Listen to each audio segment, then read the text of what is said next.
let's do the mid-year freakout tag. I'm not freaking out. This year has actually been pretty long for me. I'm like, I guess sure, 6 months have gone by, where's time gone? But also, I've done a lot. And I think teaching summer classes, I'm just like, oh, we only have 5 weeks left, only 5 more weeks. And it's like, oh my God, I have so much left to teach them. And I think that encapsulates how my year feels. Like, I was looking back at books I read, at videos I posted, and I was like, I did all that this year? It feels like a lot. And yet, I don't know if I'm really reading as much as I usually do, especially new stuff. But, like, I'm feeling good about the reading year. I was happy about all the books I put down. It got me excited to chat. The prompts I'm using will be down below. It's a little different from other people, not like astronomically different. Like, I change out the who's my favorite crush one, and I added in one because I had opinions, and then I might skip the last one and make a different video for it because I was just like, I don't know the answer to that. So let's get into it, starting with the best book I've read so far in 2023. And there were a lot of standouts, and I was able to like fit them in various prompts. But I do think the book that like got me to spoiler vlog, which means like I'm obsessed, was To Like the Lightning by Ada Palmer. I'm currently reading the third book. This is just such a fun, imaginative science fiction political drama, I guess. I really don't know quite how to describe it, but if you like stumbling through worlds and learning things and not being in the know, and if you like things to be kind of convoluted sometimes in its presentation, like its writing I feel is quite straightforward, but our narrator does have a style to it, and I like that style.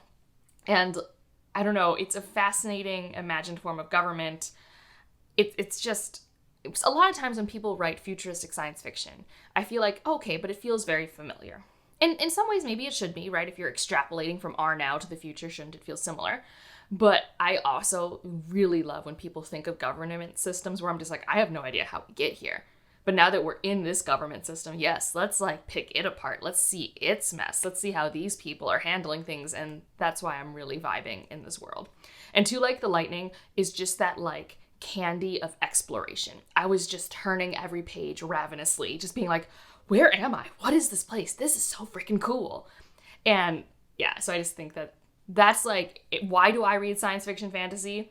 The feeling To Like the Lightning gave me. So that's why it gets this spot. Number 2 is best sequel I've read so far. And this was tricky because I've read a lot of really good sequels this year. In general, I just want to like little shout out to the Rakoskin saga just because like it's been my bread and butter this year. Not that I could really like just pick out like one book. I just like enjoy reading that series. But if I had to pick like one book that I read this year, and this is where I'm like, this year's been long. Because I didn't know I read it this year, but that's Don't Fear the Reaper by Stephen Graham Jones. I love that trilogy. I do have a should you read for that trilogy. And this one, I don't know if it's my favorite in the trilogy, but this year it was my favorite sequel that I read in the trilogy. I had a blast with trying to figure out who done it, who was doing it, its mixed media-ness, what Jade was trying to go through. I think this one has the best balance of camp with like recovery from trauma. And I just think things get a tiny bit heavier in a way where I'm just not having as much fun in the third book, but like I still love the third book. So yeah, Don't Fear the Reaper was fantastic for me. And we might talk about it a little bit more later on in this tag. Number 3, new release you haven't read yet but want to. There's probably a few. And I think new release that hasn't come out yet that I really want to try out and I have hopes for is The Emperor in the Endless Palace. I actually just bought this recently, so I feel like I've been waving it at the camera quite a bit lately. I think the cover's pretty. I think it has tropes that I vibe with, so I'm hopeful.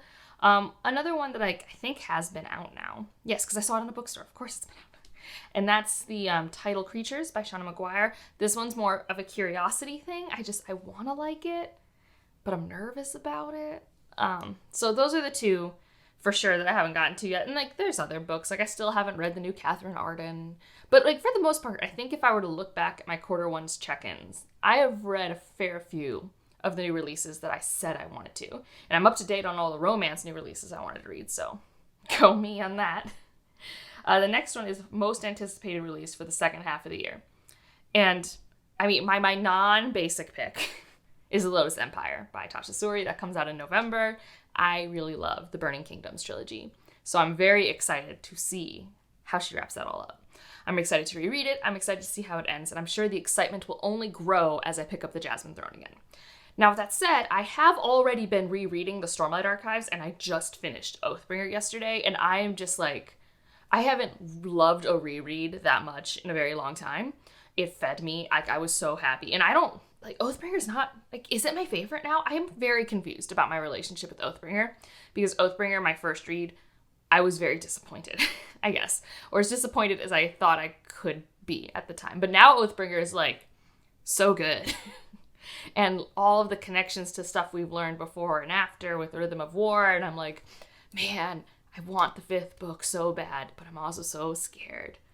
So that one's probably the real one. What's my most anticipated? December, my birthday month, Christmas month, getting that book. And I think it comes out finals week of teaching. So, yes, I'll still have to, make sure the exams happen and get graded, but, I don't have to prep lectures anymore, which is yes. So I'm pretty excited. Okay, next up, biggest disappointment. I have two. One is because I really wanted to like it, and it didn't work for me, and that's Womb City.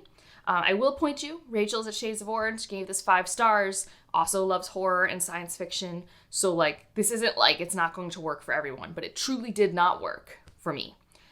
There was just so much that I didn't vibe with, I think it kind of has a genre blending that didn't quite work for me.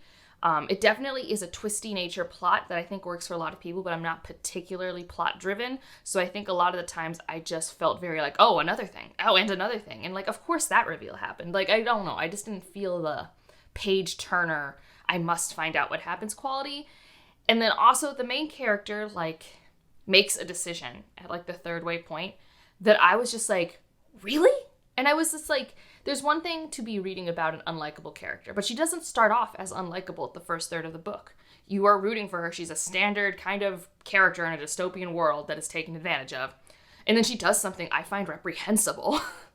And the book does kind of at around the 80% mark talk about it a bit and retcons some things, but I still had to go from the 30% mark to the 80% mark really not liking her and not understanding why this was the thing we get to deal with for the rest of the book. So I was just annoyed. And it never really recovered for me. It does a lot of cool stuff, but in general, I do think if you start getting the vibes of I'm not enjoying my time, it probably will land for you the way it did land for me. But again, go check out other people who have liked it, because I have really liked the short stories by this author, which is also why it's a disappointment. Especially because those short stories were so imaginative.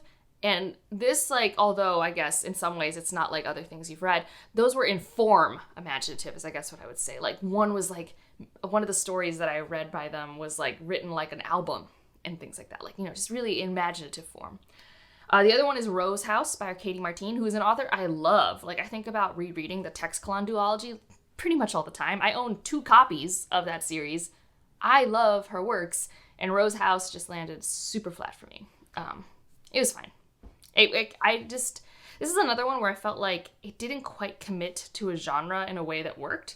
And I don't need it to fall into a neat box, right? I actually like a lot of genre blendy things, but I think sometimes when you're playing in that space and you're purposely trying to subvert or play with tropes that belong in a certain wheelhouse, if it doesn't land extra hard. And I think that's what it was here, because there was tastes of noir, tastes of horror, but it never committed to either of those, and it just kind of fizzled out. And I think that was my issue with it from me and my interpretation. So, next up were biggest surprises, and let's see. I put down 3 things, but I think it's really only 2. Okay, the first one is Fledgling. Mainly because I was expecting to be way more grossed out than I was. And that just says a lot about me. I don't know. I've talked about it a lot, how the way that I thought this character was going to be a vampire, I thought was why people get so grossed out by how she looks and how she interacts with people. But the story, it's very clear, she's not human. And I think that really changes things for me. Or at least I'm very affected by how a character thinks and acts, and that puts more weight on than physical descriptors, probably because I'm not a visual reader. So I don't know. I was excited that I liked that book as much as I did, because it was my last Butler, and I was hoping it wouldn't be a disappointment, because I've had some books by her I haven't loved. But it was truly I ended with like a really solid work for me. Not like my favorite, but like super solid. The big surprise though, huge surprise, was Translation State. I don't like Ancillary Justice. It's boring to me. Like, I don't think it's a bad book. I'm just bored when I read that book. This book was not boring. I couldn't put it down, and it was just so good. Like, you have these 3 characters you're following and their growth as they hit different life-changing points, and then you also get insight into the political system and this treaty that's about to happen. And it was a thing where I had a lot of fun exploring the world, but I also really loved these characters, and it was just a standalone book in a very cool world. Like, the thing I like about Ancillary Justice is the world is very cool and fleshed out. I was just very bored in that book with its plot and its character. So that was very fun and a complete surprise. I thought for a minute that suddenly I was going to love every book that was on the Nebula shortlist or Hugo, and I just had missed things. I was wrong. The rest really didn't work for me. But Translation State, that was a gem. Next up, we've got favorite new to you author. And so since I never do an updated authors list, and I only ever do it during the mid-year freakout tag, I include everything up to this point. So it doesn't have to be read this year for the first time. And even then, I'm not even stretching that far with this. I first read this author in December, and that's Abby Jimenez. And I'm just going to blend this with my next question, which I changed who's your new favorite crush to what's your new favorite romance, just for the summer, at least this year. That's the one I've read this year that's my favorite, is Just for the Summer. I guess I don't know if that's my favorite in the Part of Your World series, but I read the first 2 Part of Your World books in December, so. Abby Jimenez is basically, I think, doing everything I love in romance.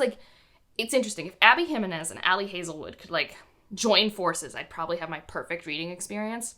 Because I think Abby Jimenez writes, the actual plot and pining and chemistry that I really love, and the banter, I adore it. And I really love the way she handles the third act situations. The only thing she slightly misses for me is that, her, sexy times are just not quite as descriptive, which is okay. I don't even notice that when I'm reading it. I'm just, so enthralled with the chemistry and the build-up and are they going to stay together? I know they're going to because it's a romance, but, And I love how she handles her characters and their mess and how they have to grow from it. And Just for the Summer was so much, and it's so good, and it has amazing fun crossovers with the first 2 books in the series, which are not necessary. You don't have to read them in any particular order, but it was amazing to see. So yeah, that was my favorite romance of the year. I did like the new Allie Hazelwood, Not in Love. I liked that infinitely more than Bride, but that plot is still, it's not very good. If you get it. All right, so next up is newest favorite character, and again, I'm just following the same rule of if I met them since the last time I did that to this tag, new character, Jade Daniels. I do think she's my standout new favorite character because that's why I read the Angel Indian Lake trilogy. It's for Jade. And Jade's arc from My Heart is a Chainsaw through the Angel of Indian Lake is jaw-dropping. It's amazing. I love it. It gives me emotions. Just everything she's had to overcome internally and externally. She's an amazing character to root for and follow, and she has a strong voice, so I think it can be a bit abrasive when you first meet her, but I just love it. I would read so many more side adventures with Jade. I just really love her, and I want so much more for her. I feel she goes through so much. But she's my favorite, I think. Because when she's the first one that came to mind, so that has to be that. Because for the most part, I do, and this might be why my reading's been not struggling, but I just feel less connected to a lot of things, is I haven't had as many standout characters. There are some, but for the most part, I haven't had oh my god, I'm now obsessed with this character, and that was Jade for me, so I love Jade. Book that made you cry. Okay, I don't cry a lot, so I'm doing book that made me so emotional I put it down for a minute, and that's Demon Copperhead, which was almost my best book of the year so far. I really liked this book. I'm so glad the hype made me pick it up. It is really sad. It deals with a lot of heavy topics, like the foster care system, the opioid crisis, neglectful parents, living in Appalachia, America, and the economics of that in the 90s to today-ish. I think it's 80s, 90s. It's, late 20th century, early 21st century sort of stuff. And so it's heavy. And there's one scene really early on in the book where our main character, he's a young boy, and he's running away. And in the course of him running away, something happens. And I'm just like, what in the world? How is the world so cruel? And I just had to like put the book down for a minute. I was just like, I can't right now. That said, I really liked it. It didn't feel like trauma porn to me or anything like that. It was a very good story with a lot of light and hope to balance the sadness. And I think a lot of that comes from Demon Copperhead's voice. He has a very good voice. He's very resilient and honest and raw. Like, I mean, he's an unreliable narrator. I mean, he's telling his own story. But I liked how he told it. And I think it balanced a lot for me because I need that when I'm reading a story like this, especially with my family's relationship with drugs and addiction. So yeah, it was really good. It made me pretty emotional. All right, next one is book that made me happy. I put Jackalope Wives here, but like insert a T. Kingfisher. But this is the one that made me the happiest this year. And I actually like read it when I was like stressed.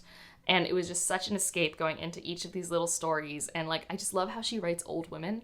And there are many old women stories in here. Like we have this gardener and we have this one woman who like used to be one of the Jackalope Wives and she gets 2 stories. And I love them. They make me happy. Like legit, I just smiled a lot. 12, favorite book to film adaptation you saw this year. Dune Part 2. It's pretty easy. That was very good. I was the one I was most excited about because having read Dune, that's the part of the book that's all montages essentially, or like a lot of stuff happens off page. I'm like, cool, they'll put that stuff on page in the movie. And that's what they did. I really like how we fleshed out certain character arcs that like were truly just footnotes in the book. I really liked I just liked seeing Paul's arc visually this way. Because like I said, a lot of it was done off page and the book implies his emotional struggle, but it's not actually that strong. And I just thought it was visually stunning and yeah, it was a good movie. And so this is where I added a question. Because I think within a week of seeing Dune Part 2, I watched this movie and I had opinions. So this is least favorite book to film adaptation you saw this year, and that's Killers of the Flower Moon.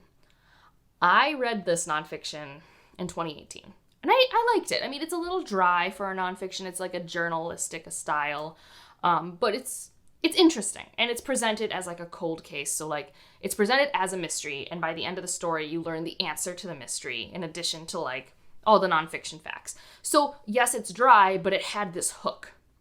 Okay, the movie completely does away with that. It just tells you the answer from the get-go.